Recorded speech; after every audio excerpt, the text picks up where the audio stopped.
നമസ്കാരം.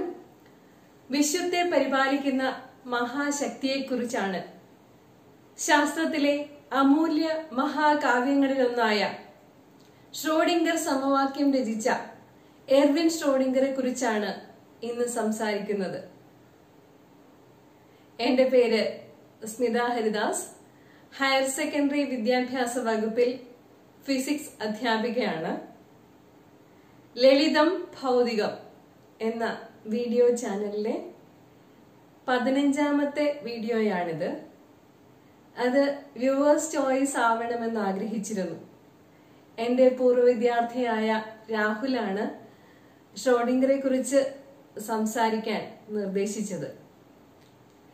ഗുരുവായ doctor George Varghese സാറിന്റെ എർവിൻ ഷ്രോഡിംഗർ തരംഗങ്ങൾ സൃഷ്ടിച്ച മനുഷ്യൻ എന്ന പുസ്തകത്തെ അധികരിച്ചാണ് പ്രസ്തുത ഭാഷണം തയ്യാറാക്കിയിട്ടുള്ളത്. ഓസ്ട്രിയയുടെ തലസ്ഥാനമായ വിയന്നയിൽ 1887 ഓഗസ്റ്റ് 12 ഷ്രോഡിംഗറുടെ ജനനം. പിതാവ് റുഡോൾഫ് ഷ്രോഡിംഗർ ഒരു ഓയിൽ ക്ലോത്ത് നിർമ്മാണശാലയുടെ ഉടമയായിരുന്നു. അമ്മ ജോർജിന അക്കാലത്തെ പ്രമുഖ ഗവേഷകരിൽ ഒരാളായിരുന്ന അലക്സാണ്ടർ ബൗറിന്റെ മകളായിരുന്നു. വിദ്യാസമ്പന്നരായ മാതാപിതാക്കളും കുടുംബ പാരമ്പര്യവും മെച്ചപ്പെട്ട വിദ്യാഭ്യാസം നേടാൻ ഷ്രോഡിംഗറെ സഹായിച്ചു.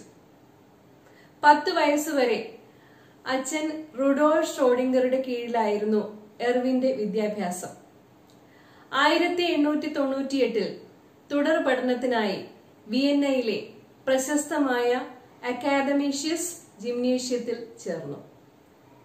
ജിംനേഷ്യത്തിലെ പഠനകാലത്ത് ശാസ്ത്രത്തിനു പുറമെ സാഹിത്യത്തിലും തത്വചിന്തയിലും അദ്ദേഹം മികവ് പുലർത്തി.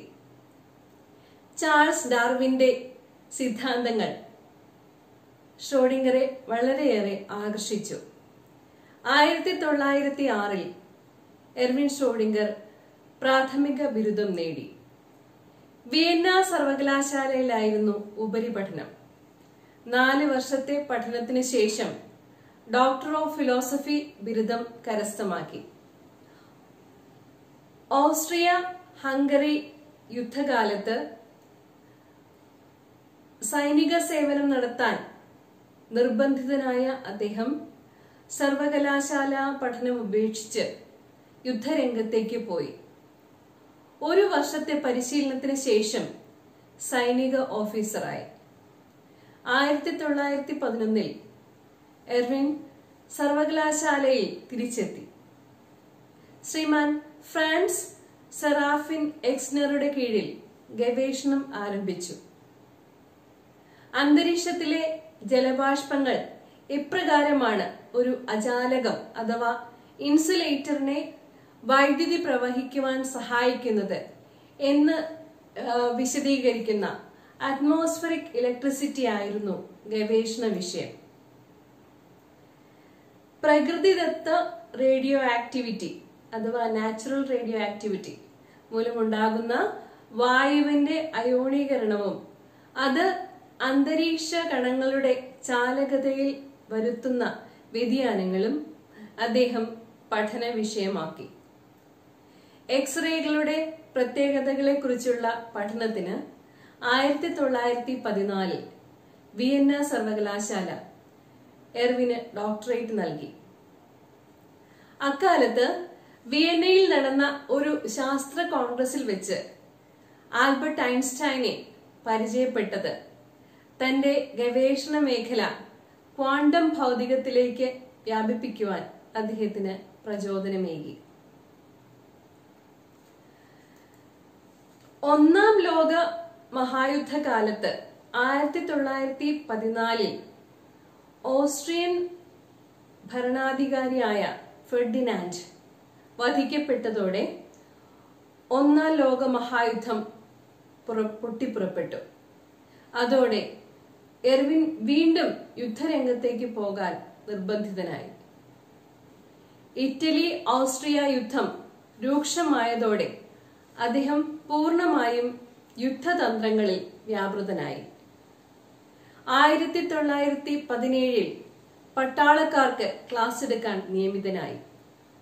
യുദ്ധാനന്തരം ഓസ്ട്രിയയിലെയും ഹംഗറിയിലെയും സമ്പദ് വ്യവസ്ഥ താറുമാറായി.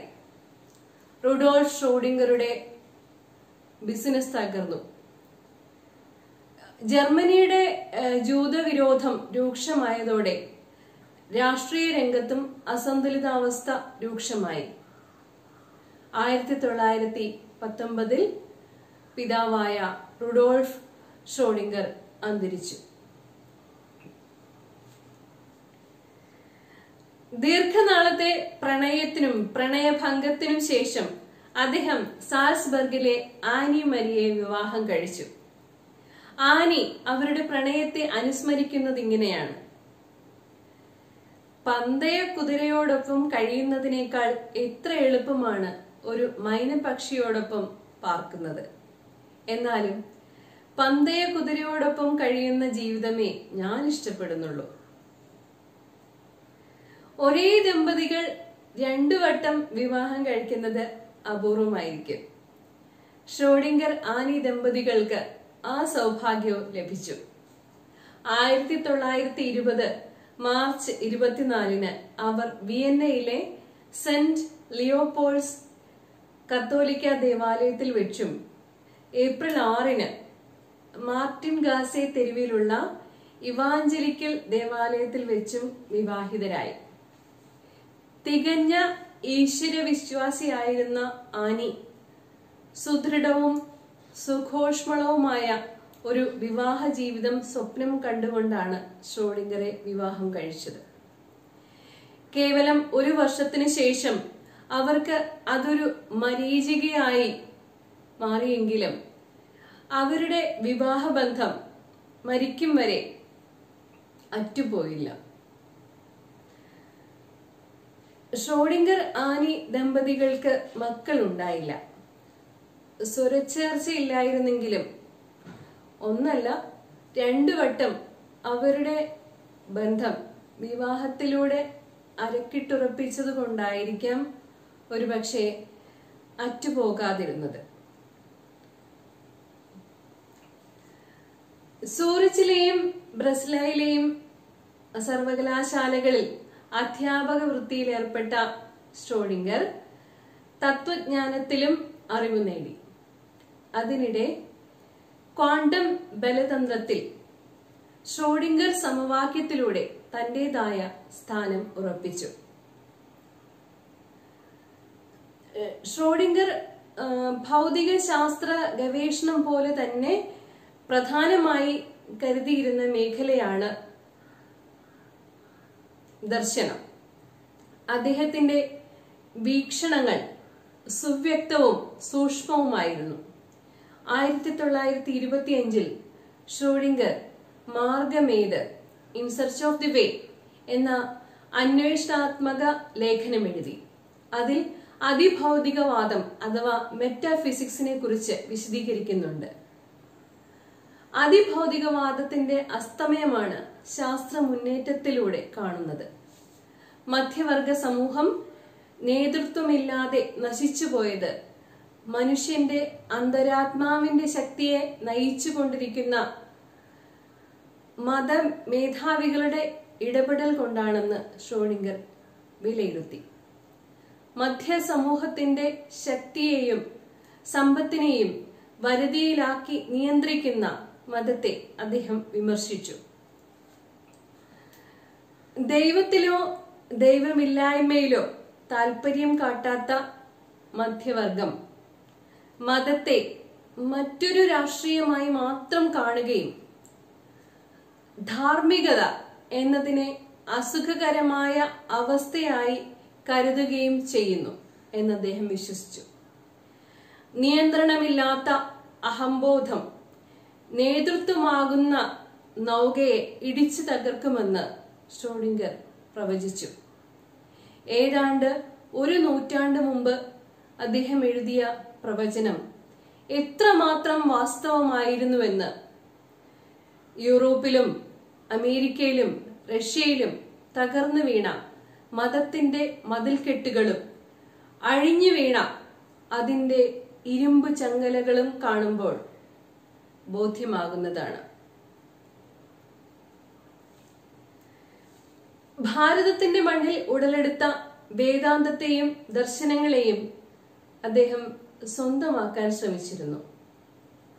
മാക്സ് മുള്ളറുടെ ഗ്രന്ഥങ്ങളിലൂടെയാണ് വേദാന്തം പരിചയപ്പെട്ടത്. എർവിൻ ഷ്രോഡിംഗർ ഉപനിഷത്തുകളെ കുറിച്ച് ഇപ്രകാരം എഴുതി: സാർവലൗകികമായി ഒന്നു മാത്രമേ ഉള്ളൂ, അതാണ് ബ്രഹ്മം. അതാണ് ഏകമായ യാഥാർത്ഥ്യം. അത് അവിഛിന്നമാണ്, പരിശുദ്ധമാണ്. ചിന്ത എന്നത് രൂപത്തിന്റെ ഭാവമല്ല. ചിന്തയിലൂടെ ബ്രഹ്മത്തിന്റെ യാഥാർത്ഥ്യം ഉണ്ടാക്കപ്പെടുന്നു. ബ്രഹ്മം സ്വയം ചിന്തിക്കുന്നില്ല, എന്നാൽ ചിന്ത തന്നെയാണ് ബ്രഹ്മം.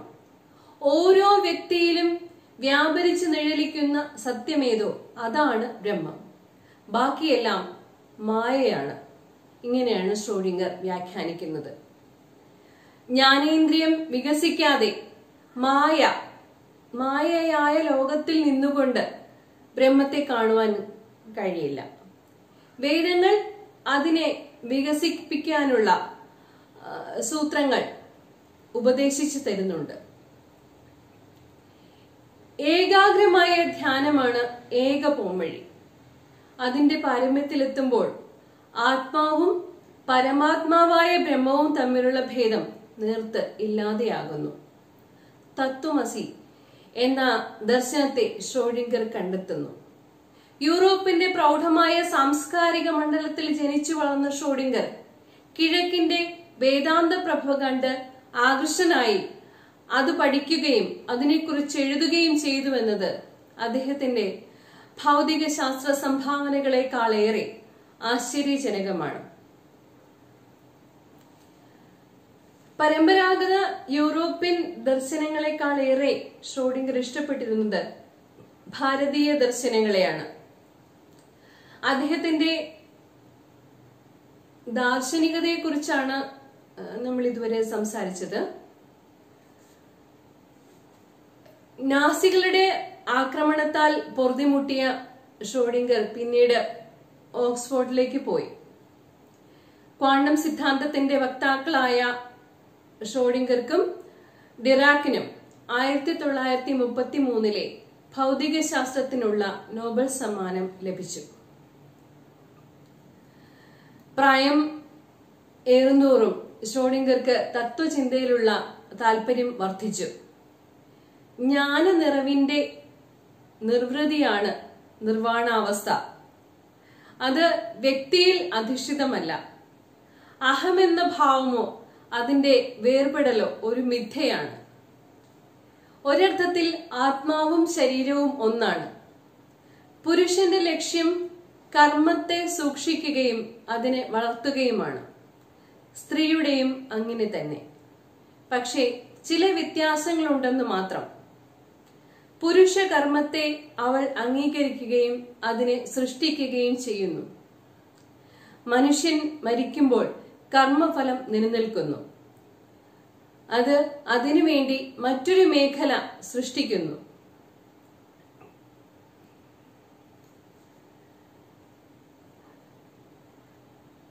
അയർലൻഡിലെ ഡബ്ലിൻ സർവകലാശാല സ്ഥാപിക്കുന്നതിൽ ഷ്രോഡിംഗർ പങ്കാളിയായി. രണ്ടാം ലോക മഹായുദ്ധകാലത്ത് രാഷ്ട്രീയ കാര്യങ്ങളിലും വ്യാപൃതനായി. 1955 ഓസ്ട്രിയ സ്വതന്ത്രമായപ്പോൾ സ്വരാജ്യത്തേക്ക് തിരിച്ചുപോയ അദ്ദേഹം 1961 ജനുവരി 3 അന്തരിച്ചു.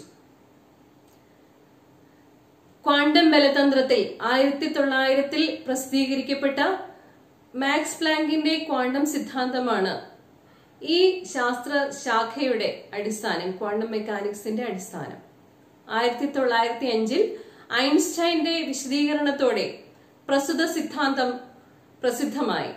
1924 ലൂയി ഡ്യൂബ്രോഗ്ലിയുടെ തരംഗ സിദ്ധാന്തമാണ് എർവിൻ ഷ്രോഡിംഗറെ ഈ ശാസ്ത്രശാഖയോട് അടുപ്പിച്ചത്. അക്കാലത്ത് രൂപം കൊണ്ട അനിശ്ചിതത്വ തത്വം, അൺസർട്ടനിറ്റി പ്രിൻസിപ്പിൾ, അദ്ദേഹത്തെ സ്വാധീനിച്ചു. അനിശ്ചിതത്വ സിദ്ധാന്തത്തിന് ഒരു ബീജഗണിത സമവാക്യം കണ്ടെത്താനുള്ള ശ്രമങ്ങളാണ് ഷ്രോഡിംഗറുടെ സമവാക്യത്തിന്, അതിന്റെ രൂപവൽക്കരണത്തിന് വഴിതെളിച്ചത്. എന്താണ് ഷ്രോഡിംഗർ സമവാക്യം? IH bar dou psi by dou t equal to H psi. Psi എന്നത് ആറ്റത്തിൽ ഇലക്ട്രോൺ കാണപ്പെടുവാൻ സാധ്യതയുള്ള സ്ഥലത്തെ പ്രതിനിധീകരിക്കുന്ന വേവ് ഫംഗ്ഷൻ ആണ്. ഇതൊരു ഗ്രീക്ക് ആൽഫബറ്റ് ആണ്. എച്ച് എന്ന ഹാമിൽട്ടോണിയൻ ഓപ്പറേറ്റർ മൊത്തം ഊർജത്തിന്റെ അടിസ്ഥാനത്തിൽ വർത്തിക്കുന്നു. എച്ച് എന്ന ചിഹ്നത്തിൽ ഉൾച്ചേർന്നിരിക്കുന്ന സത്യം അറിയാമെങ്കിൽ സൈ വേവ് ഫംഗ്ഷൻ എങ്ങനെയാണ് സമയമനുസരിച്ച് മാറുന്നതെന്ന് പ്രവചിക്കാം. ഊർജത്തെ എനിക്ക് മനസ്സിലാക്കി തരൂ, ഞാൻ ഏത് കണത്തിന്റെയും ഭാവി നിങ്ങൾക്ക് പറഞ്ഞു തരാമെന്ന് ഷ്രോഡിംഗർ ഈ ലളിത സമവാക്യത്തിലൂടെ പറയുന്നു. ഷ്രോഡിംഗറുടെ അന്ത്യവിശ്രമ സ്ഥലത്ത് i psi equal to H psi എന്ന ചിഹ്നങ്ങൾ കമനീയമായി കൊത്തിവെച്ചിട്ടുണ്ട്. ഇത് പ്രപഞ്ചത്തിന്റെ ആപ്തവാക്യമാണ്. തരംഗവും പദാർത്ഥവും തമ്മിലുള്ള അവിഛിന്നമായ ദ്വന്ദ്വഭാവം പോലെ ജീവിതവും മരണവും വേർതിരിക്കാനാവാതെ ഷ്രോഡിംഗർ പിന്നെയും തരംഗങ്ങൾ സൃഷ്ടിക്കുന്നു. ഷ്രോഡിംഗറെ കുറിച്ചുള്ള ഭാഷണം